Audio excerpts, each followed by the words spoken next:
So today we're going to talk about why the real estate market has gone down over $2 trillion. And for a lot of you that are in residential, you're going to say, that's not happening. That's not happening. That's because you're looking at a small segment. We need to look at the entire picture because lenders and buyers and sellers are involved in everything. So what's the good news and the bad news for real estate investors? So we're going to talk about the commercial real estate market, which at its peak was over $11 trillion at the end of 2021. Of course, we're talking about a huge category here. Multifamily, office, industrial, retail, mall, they're all inside of here. And of course, they've all impacted significantly from the recent hikes from the Fed. There's been 11 total, and those hikes have crashed the values, which are now going to have a ripple effect to investors, to debt holders, and of course, the rest of the market. So today, the U.S. real estate market is down to just over $9 trillion. Now, that might seem like a lot, but just 18 months ago, it was over $11 trillion. So here's the breakdown by category. You got multifamily, retail, industrial, office, and of course, hotels. And you're going to see at the peak in 2021, we had over $11 trillion in estimated value. In the third column, you're going to see a value decline. At the end of that column, you're going to see that collectively, the commercial real estate market is down at least 18%, with office buildings leading the charge, which I circled here, at 31% value decline. So why did we have an 18% decline? The reason, of course, is because the Federal Reserve has raised the federal funds rates 11 times, which has raised the cost of borrowing, which means that the sellers are actually having to accept less for those properties because the cost of debt is higher. One of the things I want you to focus on is the multifamily column. You can see we had over $4 trillion in value, and now that's just over $3, just in the multifamily category alone. This represents 42% of the total erosion of the commercial real estate market. So while a lot of you are focused on office buildings and how badly they're doing right now, and they are, what you really need to take a look at here is the multifamily column, because multifamily has eroded by 42% because it overwhelmingly represents the majority of the commercial real estate market, especially the loans that have been done in the last several years.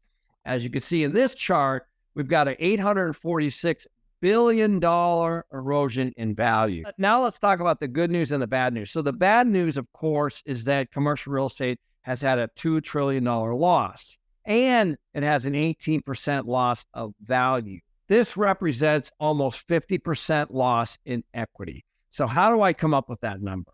Most real estate loan to values is somewhere between 60 and 70% loan to value, which means on the average, you would have about a 35% equity stake.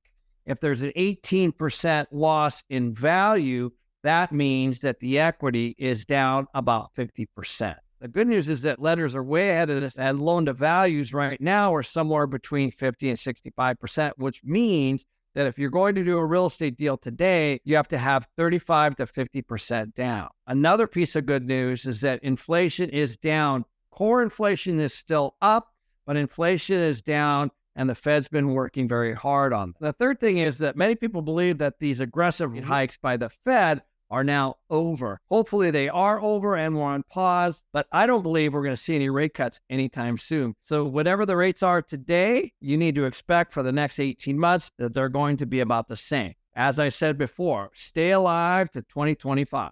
The bad news, if you have a floating rate debt, low maturity, or trying to refi, you're in big trouble. You might lose the property, and you might even need to do a cash call with your investor. Sellers are going to start defaulting, and these deals are going to make their way back through the system. Third thing is banks are going to start taking on this toxic real estate owned property, or REO, and they're going to tighten up their lending standards.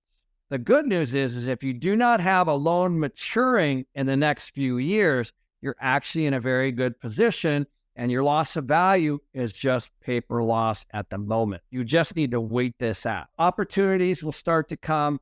Every week we have an investment committee, and we're seeing more and more opportunities hit the market as some of these sellers and banks are starting to get very nervous with their loan maturities. And there's an opportunity to buy many of these properties at significant discounts from where they were just 2 years ago. We're finally starting to see some repricing.